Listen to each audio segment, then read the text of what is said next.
L'actualité économique à l'honneur sur Grand Lille TV, avec le portrait d'une association, d'un regroupement, aujourd'hui 60 000 rebonds qui propose d'aider et d'accompagner les entrepreneurs en post-faillite en France, mais aussi dans la région. Pour en parler, le président dans les Hauts-de-France, Bruno Tesson, est notre invité. Bonjour. Bonjour. Alors je le disais, 60 000 rebonds pour accompagner en fait les 60 000 entrepreneurs qui peuvent être en faillite chaque année en France. D'où vient vraiment l'idée de base de cette association? Cette association a été fondée par un entrepreneur qui lui-même avait fait faillite, Philippe Rambaud.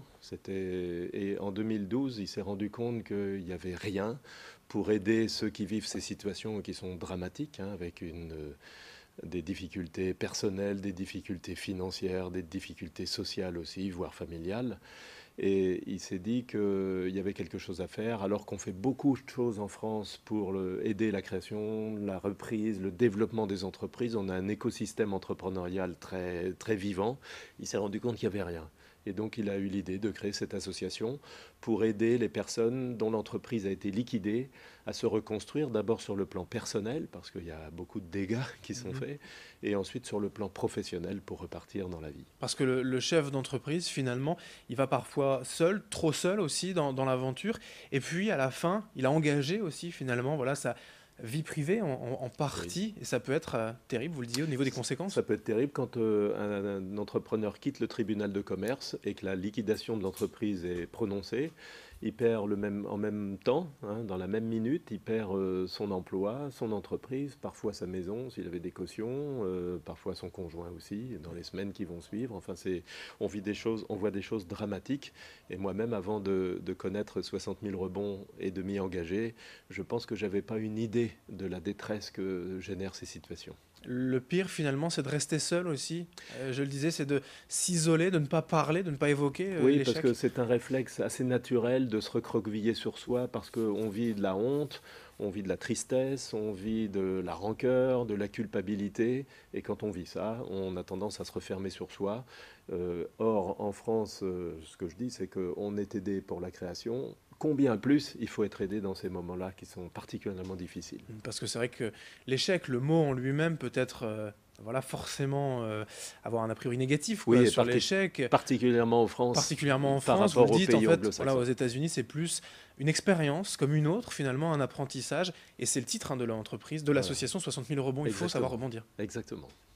Comment on peut faire alors pour Alors rebondir notre association va apporter un accompagnement qui est à la fois individuel, chacun dans son parcours, et un accompagnement plus collectif. Ces deux dimensions sont importantes et complémentaires. L'accompagnement individuel, il va consister d'abord par un accompagnement par un coach, qui sont des coachs professionnels accrédités, mais qui sont bénévoles dans notre association. Et donc cette première phase va permettre à l'entrepreneur de libérer tout ce qu'il a sur le cœur, tous ses sentiments de peur, de colère, de révolte, de honte, qui vont pouvoir être exprimés. Et ensuite, c'est la condition avant d'engager un travail vers un nouveau projet professionnel. Je dis toujours, c'est comme quand on est tombé sur la route, on a le genou abîmé avec des gravillons. Il faut déjà enlever les gravillons, sinon la plaie va jamais cicatriser bien et ça restera douloureux toute la vie. C'est pareil, donc le travail du coach, c'est celui-là.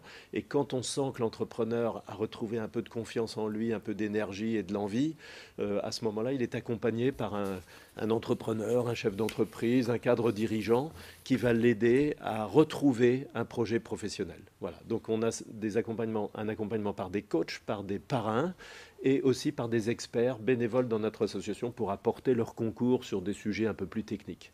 Ça, c'est la dimension individuelle. Et on a aussi une dimension collective, puisque tous ces entrepreneurs, avec nous les bénévoles, on se retrouve tous les mois pour un moment de communauté partagée, avec un point pour chacun sur où est-ce qu'il en est dans son parcours, ce qui permet de voir que les uns ont trouvé des pistes, avancent, etc. C'est très dynamisant, encourageant, avec aussi des groupes d'échange, de co-développement entre entrepreneurs qui vivent ces situations. Avec l'association, donc on peut aider à rebondir, mais il faut aussi finalement, selon vous, que les pouvoirs publics et que la sphère économique et financière soient là aussi pour aider. Vous le disiez, on manque d'aide publique. Vous avez des propositions finalement pour... Je dirais, on manque d'aide, de prise de conscience qui est un vrai sujet là. La cause entrepreneuriale, elle est portée par les pouvoirs publics, elle est portée par le monde associatif, mais ce sujet-là, qui est le revers de la médaille, l'échec, et la reconstruction, n'est pas traité.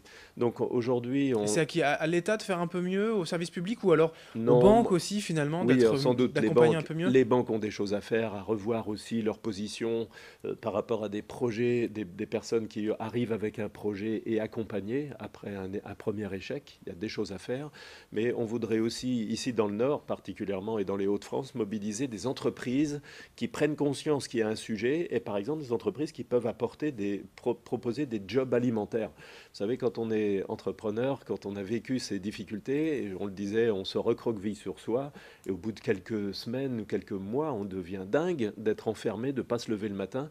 Donc, on a déjà organisé ça dans notre association, que des entreprises puissent proposer des jobs alimentaires qui permettent à ces entrepreneurs de partir travailler le matin, même si ce n'est pas le boulot de leur Ouais, un rêve simple et petit pour boulot, leur c'est vie. juste d'aller travailler, Voilà, peu importe à la limite voilà. le salaire, mais d'être occupé, Et un quoi. SMIC, c'est mieux que le RSA. Ouais. Et puis d'être occupé, de remettre finalement le pied à l'étrier C'est dans le exactement ça. marché du travail. Voilà. Donc je lance un appel à ces entreprises qui peuvent proposer des jobs alimentaires. Ça sera formidable. Voilà, toutes les infos pratiques sur l'écran. On peut les rappeler aussi comment contacter directement l'entreprise, l'association 60 Oui, 000 rebonds. alors par le numéro de téléphone que Voilà, vous donnerez, c'est le meilleur moyen. Vous serez, directement. et je dis à ces entrepreneurs, venez, ne restez pas seuls. Vous allez rencontrer des personnes bienveillantes pour vous accueillir comme vous êtes, avec vos difficultés, et commencer ce travail avec vous pour vous reconstruire. Voilà, 60 000 rebonds pour aider les entrepreneurs donc en situation de post-faillite. Merci Bruno Je Tesson, vous en prie, merci à président vous. donc de l'association dans les Hauts-de-France, d'être venu évoquer le sujet ici avec nous. Merci à vous de nous avoir suivi. L'info continue dans un instant sur Grande Lille TV.